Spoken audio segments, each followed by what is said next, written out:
This is Music Mukbang. I'm Zoe, and today we're talking to Mediocre. Hello, guys. Yay. Hi. What's up? So we have Piper and Keely. How are you guys doing? We're doing good. Yeah. Yep. So it's summer break for you guys, but you both are originally from LA, right? Yeah. That's where we met. Yeah. Yeah, that's where Mediocre started. Our roots Yeah. are in LA. I've lived way too long to track in the short period of time. How did Mediocre get started? How did that come to be? Because I know you guys were originally three-piece and now you're a duo. Yeah. So what? Yes. You did your research. Did that.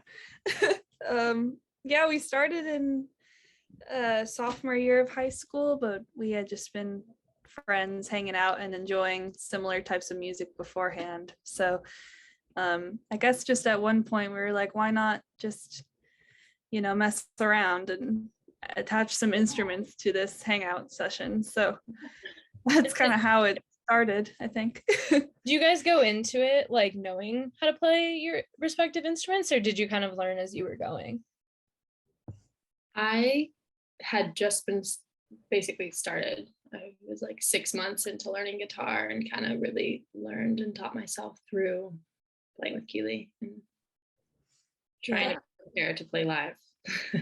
Yeah.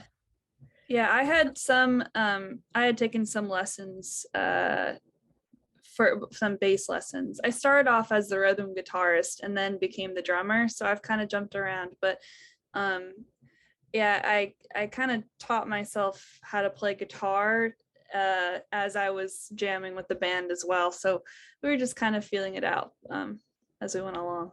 Yeah, I feel like that's kind of helpful too, though, just with like songwriting in general and like all that stuff, to kind of know the different instruments, have everything flow together very nicely.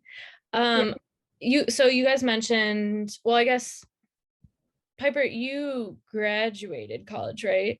Yeah, I just graduated. Congratulations. That's awesome. I just graduated like 2 years ago, so I know how it feels. It's equal parts very exciting and very terrifying. Oh, for sure. But how did the music creation process kind of work like that, going to school on different sides of the country? Was there like a lot of Zoom calls or? Yeah, it was kind of a lot of voice memo stuff. Okay. Just kind of sending ideas back and forth and doing as much as possible whenever we were both home for breaks. But yeah, we would write some stuff through FaceTime too. Mm-hmm. That was less frequent, definitely. Yeah, we'd like show each other like a minute of a song that we would make and be like, do you have any ideas for a second verse? And then we would just kind of help each other tie the loose ends together, and then really make the ideas, all gel once we were together in person. It was kind of a mix of all of that. Yeah. And that sounds like very relaxed, I guess. Like, and I think that's probably good for the creative process as well too, because you guys, having assignments and homework and all that stuff, to just be able to, like, at your convenience, send it back and forth and then eventually create a product. Like, there's no like pressure in like a studio type setting right off the bat, so that's cool. Yeah, it was nice, but it was always way more fun to be in the same room and writing together too. I feel like it's easier to bounce off of each other, but we made it work. So yeah, absolutely. Waiting for your heart. Hmm. Can you tell everyone about that? Kind of, how did the idea come to be and all that? Yeah, I started writing that through a voice memo too. I think I wrote a little bit of that my freshman year at school, which is crazy. Damn, it's an old song. That is an old song. I was gonna say that was like our high school song, but it's not. It was that was our only like recent pre-COVID song, kind of. Okay. We were able to get together and actually work on that. Yeah. Oh wow. Yeah, because whoa, crazy. That was a Keely initiator. Like, she wrote the bulk of that song and then came to me with a lot of it done. And I was like, sick. Let's keep on that idea. I was kind of in like early Beatles phase / little surf rock phase. So that was the baby of those two genres. There you go. Absolutely. Yeah. But yeah, I think that had been kind of, we had been working on it for a while, and we just thought that that was like a, I don't know, it kind of has a message that's been said in other pop songs, so it's kind of intentionally feels kind of like a entry out of a diary, I guess. We thought that was kind of the charm of it.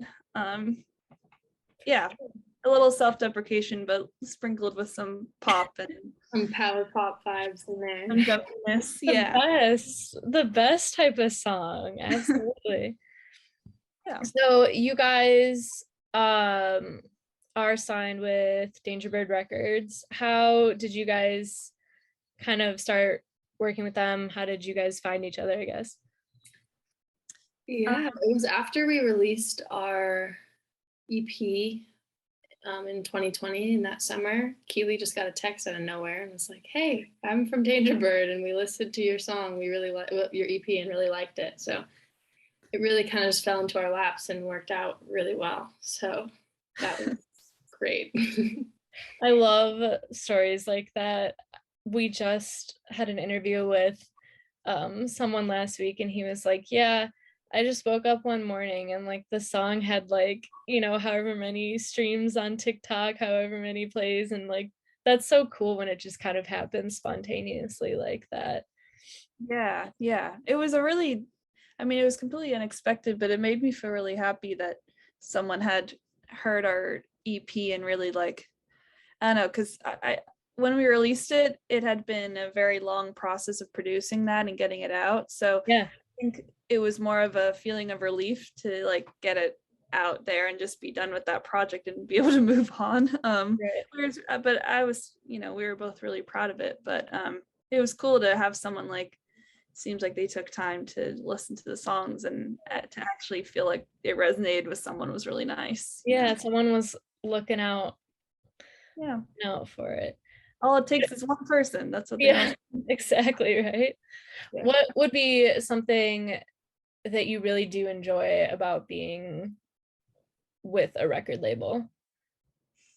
I mean, for me, besides the obvious, right? But yeah, I mean, it's really hard to keep the momentum going from different coasts, and having a label behind us to want us to in the studio and help us get there really gives us that push to keep writing and keep working together, which I feel like would have been a lot harder post that release if have someone behind us, which is really fortunate and very I feel like a lot of artists kind of like they'll release, a couple singles or whatever, but then they kind of either after having success with that one single, it can be kind of hard to jump back in or like release something after that. So I totally see where you're kind of coming from on that. It's hard to kind of keep that momentum going along, but definitely. So I noticed, so you guys have released a few music videos for your songs. And Keely, you were a film major, right? Yeah, that's what I'm there for. Did doing the music videos influence your choice in the major, or was it the other way around? You were already a film major, this was? Well, I had just been into directing and just making movies since high school, so we were making mediocre videos before we were tied to a label or I went to college. So that was kind of just like how we did it, because I had friends who were in the film program with me, and we just worked on these videos together, and I'm still working with like the same small crew, and we like just do kind of DIY videos and just trying to work it out between all of us. But I've always been really passionate about directing and writing and stuff, so it's been really cool to be able to apply that to something that I love equally. And Piper and I have actually like directed some together too. So it's cool because now we're kind of developing visions together as well, and just kind of being able to bring all that together to make something cool, Yeah, rewarding. a very holistic view. And I think when you're creating the music as well as kind of creating that artistic vision for the video, it's all comes together. It's very exciting. Yeah, it helps to like really figure out what our vision is for the song and for our band too. When we have like a want to make videos too, it kind of forces us to be like, all right, we need to think about the big picture of what we see this project being, you know. Yeah. So yeah, that's honestly helped a lot with how we like develop our, you know, our future projects or just singles or whatever. Just gets it all cohesive. Right. So do you think that's kind of how like future mediocre songs and projects will kind of go, is thinking about the visual aspect to it as well when writing and making music? Well, that's definitely part of my brain that happens. Yeah. Different for definitely a lot more visually adept than I am. Like she sees it all before it's there, but it's like it or not, visual aspect is very important to music. So thinking about that and getting comfortable thinking about that like has been really fun to like create like cohesive storylines through like the song to the video to the cover art, and like being actively involved in every part of the process is really rewarding. For sure. I feel like also too, especially nowadays with social media, it's kind of like just that whole content creation, you know, needs to have that visual, needs to have the audio all involved. So it's kind of cool that you guys are thinking about it as one piece. And also too, just visual albums in general when people release that. So I think yeah, those are always the ones I'm the most engaged with. So yeah, why not try to emulate that, you know, if we can. absolutely. Are you guys people that will listen to like podcasts? Like, are you podcast? Yes. I'm a big podcast person. I'm always listening to Smart Lists because I love Will Arnett and Jason Bateman. So that's been my go-to right now. What's that one about? I'm not. Oh, it's just all of them. And well, Sean Hayes is part of it too. It's just the three of them and they just talk to other people in their friend groups and stuff. Just, I don't know. They just kind of shoot the shit. It's Yeah. Conversational. How about you, Piper? I honestly struggle to branch out of anything other than true crime. There you go. Huge guilty pleasure. But same with my mom. She loves true crime. Give me the darkest shit possible and let me eat it all up. It's kind hours of of my life to it. The true crime podcast like almost kind of remind me of like when you were a kid, like listening to like Scary Book on tape or like something like that, and you're like, ooh, I'm like so bad for this. Like, this is a scary book. Like, so I don't know. There's just something about like podcasts and then like music with just nowadays a whole nother level. So very cool. Piper, what was your major in college? I was a psychology major and I was a philosophy minor. So cool. Do you find that helps at all with music and like, or with social media and promoting your music? Somewhat. I feel like it definitely can help with writing in general because I feel like I do more like poetry, lyric type side of things. So just kind of getting out of my head a little bit.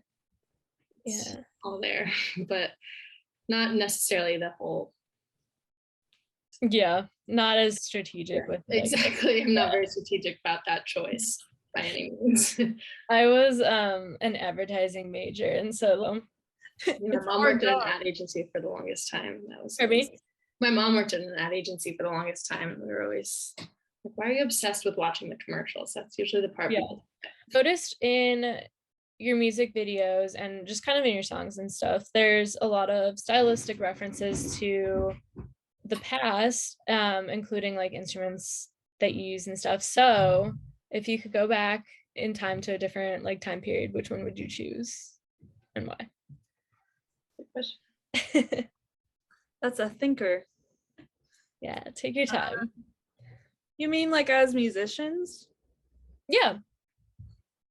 Okay. I used to say that I wanted to be my grandparents' age. Like I wanted to be like born in the 40s, kind of just like a boomer. Like you're just like idealistic and really life doesn't really get you down, you know? But I don't really think On that. where you are. Yeah.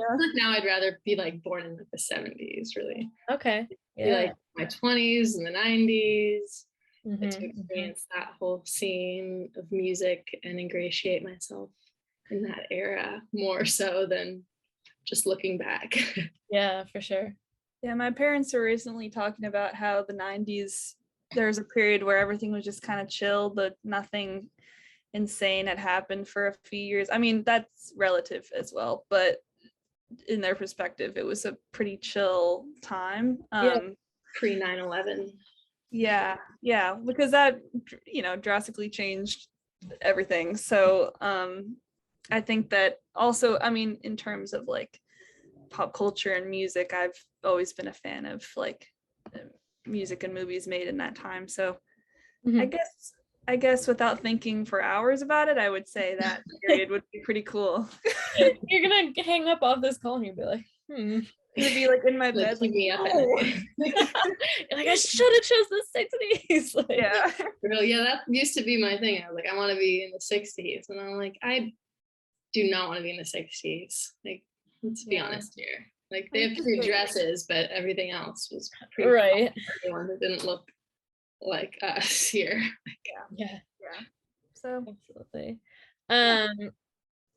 Let's see, what else do I have for you? What has been, I guess, the most challenging or so what has been the most challenging part about making music or learning to play music? But then on the flip side, what would be the most like exciting or like thing that surprised you and you're like, oh, this is actually like pretty sick?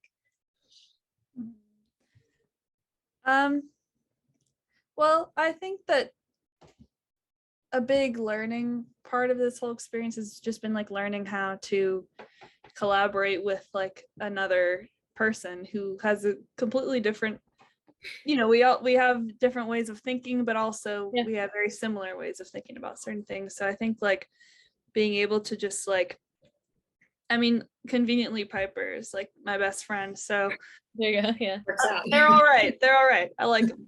But we have a good relationship, but I think that wouldn't have been possible without us like really hearing each other as friends and as bandmates. And that goes both in terms of like songwriting, really trying to be collaborative there, but also just making sure we're always there for each other, and being, I mean, I don't know, being in a band is like a very emotional commitment as well, and there's a lot of ups and downs throughout, for different reasons, throughout us being a band, because we started like 6 years ago. So us being different people and becoming different people, but still finding ways to be there for each other and support each other, I think that's been not difficult, but just something that I feel like I've learned a lot from that. Yeah.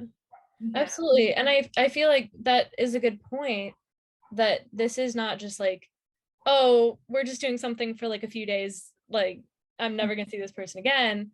It's both a friendship and a creative output, and it's something that you guys are in for better for like for the long haul with.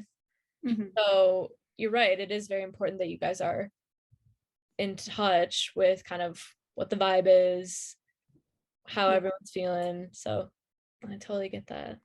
Makes sense. Yeah, that's I my think thought. What about you? that was one of the first things that came to mind too. Just the trust in like a songwriting partner, because music and writing music is like one of the most like emotionally vulnerable things I do in my life, and trusting Keely with that is a big thing, and was a adjustment, getting into that. But now it feels like second nature, so that's awesome. But the But another thing I was thinking is just, it was really hard to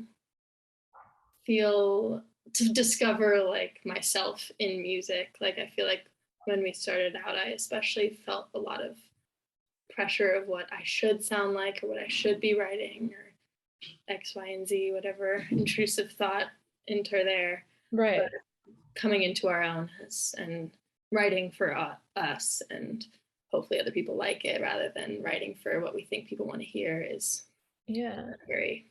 And how do you think you guys got to that point? Was it just kind of, I think just aging. We're not 16 anymore. Like we're not like insecure high schoolers, you know? That's true. Yeah, like with more life experience, you kind of just come into yourself as like just a person, and then the music would follow.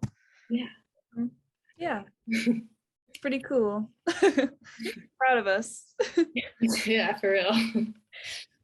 So if you could play, and you guys have done a couple live shows before, right? Yeah, we used to play a lot in high school, and then post-COVID, we've just kind of been working on writing. Yeah. Yeah, we played really consistently throughout high school for a couple years there, but ever since then, it's been really sporadic. And so this was just kind of like around LA and stuff? Yeah, just in like our local DIY scene. Yeah. Do you find that it's very accessible, like either being new artists or just, I guess, continuing artists to find shows to play or find people to work with? Or do you think there's kind of a barrier to entry to a certain extent? I don't know. I feel like it's kind of hard to say from our perspective currently, given we have a lot of obstacles being just two of us. We don't have a consistent drummer, so that makes it hard to play shows. And he's on a different coast than I am, so that makes it hard. Right. So, I mean, we're not actively like in a space to say whether or not it's easy if we have everything going for us and everything, all our ducks are in a row. Yeah. Because it's been generally hard to figure out for other reasons. Yeah, for sure. I will, oh, sorry. No, go ahead. I will say that when we were playing shows consistently, it was because it kind of became, it was like a friend group thing that everyone played with. So I felt like a lot of the time, although I didn't feel like our band was like ostracized from any like shows or anything. I think it's important to acknowledge that it was kind of a friend group thing. You know, I feel like a lot of some people maybe didn't welcome other bands as willingly because of social connections and stuff like that. But I think that might just be how a lot of scenes are. But that's just kind of what I notice now that I reflect on like other scenes and stuff. And it's not necessarily bad, but I do think that especially when everyone's in high school, it's like, oh, these are all my friends that I go to school with / know people from other schools, you know. So that was kind of the vibe. Yeah, absolutely. And I feel like with a lot of the DIY scenes in general, it's like that friend of a friend of a friend, and it just kind of all comes together with how, you know, how it is in any given season and all that stuff. So we want to make more friends. We're excited to make more friends. More LA friends. Very nice. So if you could play any venue, like dream venue, what would it be? Troubadour. That's what I think. Yeah, it's a hard one.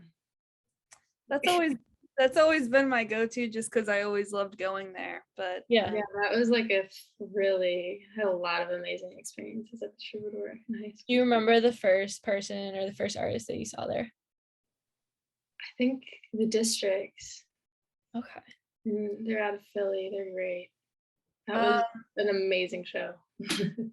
I think I want to say, I feel like I went there when I was smaller with like my parents maybe, but I saw Melanie Martinez freshman year of high school. Oh, yeah. That was pretty awesome. I saw her when she came to the House of Blues in Chicago, and I like didn't really know who she was at the time, but it was like my friend's first concert ever. So I was like, okay, like I'll go with you, make sure you don't get like squished, you know. And it was actually like a really, really good show. I remember being very impressed. Yeah, she was. I love that show, but oh yeah, now that you say that, I think House of Blues. I mean, I really love the House of Blues in Boston. It's really Mhm. awesome. That'd be awesome if we can play For there. sure. Big, like Red Rocks looks amazing. I just want to go there, to be honest. Right? Like it looks beautiful. I I know. can't imagine what standing on that stage would feel like. Oh my gosh, it's so beautiful. Like, and then just imagine like doing a show and like the lighting and all that stuff on top of it. It'd be so cool. Yeah.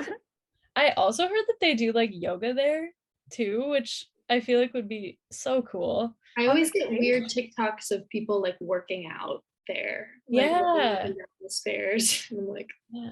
I mean, I feel like they do yoga everywhere though. yeah. Like by me, there's like a sunflower field, and so they'll like lay out, like they'll kind of have like a space set aside, and they'll do like sunset sunflower yoga, you know. Wow, That that's sounds lovely. nice. Yeah, Oh, sign me up. I want that. Exactly. that's Southern Illinois for you. Wow, amazing. What is Keely, what's the music scene like in Boston compared to LA? Would you say it's like drastically different? Or do you think there's still kind of like pockets where Well, it's similar? that's kind of hard to say too because post COVID I didn't go to a lot of shows. True. But I'm kind of easing, well, I don't know, this it might change this semester too based on how things go. But I know from what I got, there's a big like Berkeley School of Music scene, and then I kind of just like piggyback off of those musicians because they have really cool shows, but those are all like Right. friend group things too based on the school. So Yeah. but I've never felt like out of place there. I just like enjoy the bands that come out of that school. And then Yeah. I don't know, all the gigs are like basement shows, which I thought was really Mhm. cool. And I didn't really think about that before. I was like, oh yeah, there are no basements in LA, but every place in the East Coast kind of has a basement. So Yeah. Yeah. yeah. I totally know how you feel. It's the same way in Champaign at the University of Illinois. It's like all like houses and basements and all that stuff. And it's kind of like weird as you're like younger or you're a freshman and you're like still learning campus. You're like, okay, so I'm gonna go listen to this band, like 6 different bands in someone's basement. Okay, like that's fine. Like this Yeah. isn't judgy at all. But I feel like most people, like once you kind of come around enough, you like recognize the same type of people and stuff. So Yeah, I found myself seeing a few people at each venue. It's funny because it's like the venue is like it's like Trixie's Palace, and I go and it's like a little basement with like a washing machine in the corner, and I'm like, this is awesome. Like yeah. it was really fun. But yeah, a lot of the bands are kind of punky, which I really liked. That's cool. Yeah. Yeah, or like beautiful, like full sound with like violins and stuff because everyone that I mean, yeah, not I didn't always go to Berkeley shows. I think the punky ones might have been different. There are some like kids at my school who are in bands too, so I used to follow them a bit. Mhm. But yeah, there are a lot of just really talented kids in that area since there's so many schools. So I kind of just hopped around, you know. Yeah. Just But see I what always, you find. oh sorry, I just always thought that I was so excited to think about possibly Mediocre playing like Yeah. you know in that on those scenes. So yeah, that was kind of In the basement someday. Yeah. I just want to Basement make it tour. to the basement. Yeah, exactly. Awesome. All right. So what is next for Mediocre? Do you guys have anything exciting that you want to tell anyone about? Yeah. Yeah. We just recorded an EP a couple months ago that is being mixed this week. So that's very exciting, and we're very excited to hear the initial mixes and get that out for the people to hear. But we're not at all sure of the timeline of that right now, but that's imminent. Hot news. We Hot news. You heard it here first. You're first. Very exciting. Awesome. Well, thank you guys so much. Yeah, I really appreciate you guys coming on. This is great. Oh, yay, we had a great time. Well, Yeah. You'll have to come to Champaign, do some basement shows. It'll be great. please, we're always around. The whole college circuit. Yeah, right. Oh my gosh. Do you guys know who Young Gravy is, right? We love Young Do we Gravy. know who Young Gravy is? What a question. I had a dream the other night that I met Young Gravy on the street, and he took me to do karaoke with Bob the Drag Queen and Thorgy Thor, and it I think was one of the best dreams of my life, to be honest. Wow, that sounds pretty great. It was a thrill to hear it. So he was doing like a whole basically a college tour. Like he was doing University of Illinois one weekend, Indiana the next. So maybe I should do something like that. Mediocre. I would love to do that. See all the kiddos. Yeah. Do you guys have so now that we brought up Young Gravy, Finally, we've been waiting. I've been waiting to talk about it. now that we got to the juicy stuff, right? Are there any like music guilty pleasures that you have where you're like, this is kind of weird, but it's like a vibe anyways? That you want to admit, I guess. I'll admit to all of my musical pleasures because if it's good, then it's good. Right. But I guess I don't see Young Gravy as a guilty pleasure. I proudly stan Young Gravy. But I have been playing Betty a lot. I love that song. Okay. Yeah. I don't know. I'm looking through my your playlists. Oh, I'm really into this one Bad Bunny song right now. Okay. Actually, that's a guilty pleasure.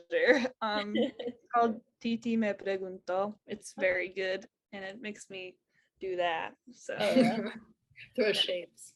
I myself I'm a low key Pitbull fan. I just Mr. Worldwide. Yeah. Iconic. I want to go see him in concert so bad because I feel like that'd be like really fun. But yeah, I bet that's a crazy show. Yeah. What about you, Piper? You got a guilty pleasure? I don't know. Honestly, my mind goes blank now. But I mean, definitely guilty to be rewatching Glee currently. That's there you go. Glee covers. Me in 4th grade being like, why can't I cover Glee at the talent show?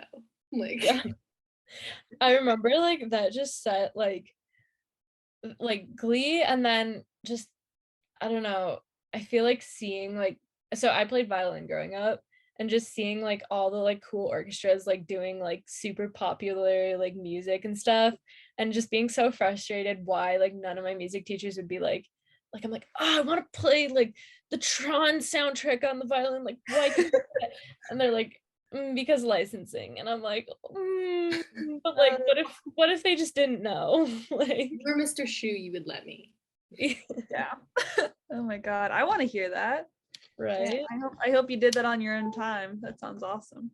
One we did like a solo or like a small ensemble competition once, and we were in charge of like finding our own sheet music, and so we did the Game of Thrones theme. Oh, and like our teacher was like, where did you find this music? Like, did you get it legally? And we're like, yeah. I think it was like off MuseScore or something, so it was like someone arranged it themselves, so technically it wasn't like, but yeah, you let it slide. They let it slide. That's awesome. Damn. Nice. All right. Well, thank you guys so much. I'm so excited to hear the new music. It's gonna be So are we. Yeah. Yeah. Thank you, Zoe.